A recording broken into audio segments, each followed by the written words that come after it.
ঋণ করা মানে ফকিরের কাজ। এই ফকিরি করে দেশ চালানো যাবে না মাননীয় স্পিকার।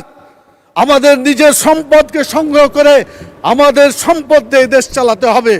ঋণ করা যাবে, কিন্তু ঋণ রেখে মারা যাওয়া যাবে না।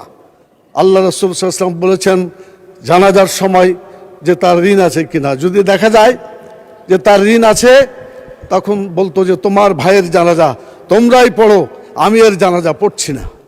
অতএব ঋণের ব্যাপারে খুবই সাবধান হওয়া উচিত মাননীয় স্পিকার। এরপরে আমি যে কথা বলতে চাই সেটা হলো যে যারা ঋণ করে তারা স্বাধীনভাবে চলতে পারে না। হাদিস একটা আছে, উপরের হাত ভালো নিচের হাতের চাইতে, আলিয়াদুল উলিয়া খায়রুম মিন আলিয়াদুস সুফলা। উপরের হাতটা ভালো নিচের হাতের চাইতে। নিচের হাত মানে ফকিরের হাত। ঋণ করা মানে ফকিরের কাজ। এই ফকিরি করে দেশ চালানো যাবে না মাননীয় স্পিকার। আমাদের নিজের সম্পদকে সংগ্রহ করে আমাদের সম্পদ দিয়ে দেশ চালাতে হবে। ঋণ করে ঘি খাওয়ার মতো পরিকল্পনা করলে এটা আমাদের জাতি এবং দেশ ক্ষতিগ্রস্ত হবে বলে আমি মনে করি। মাননীয় স্পিকার, এই ঋণের ব্যাপারে এই যে সুদ আছে, এই সুদের ব্যাপারে ইসলাম কি বলেছে আমি আপনাদের সামনে কয়েকটি কথা বলতে চাই। সুদের ব্যাপারে বলা হয়েছে, জেনে শুনে কেউ যদি 1টি টাকা সুদের এটা খায় তাহলে সে যেন 36 বার জেনা করে। সহিহ হাদিস।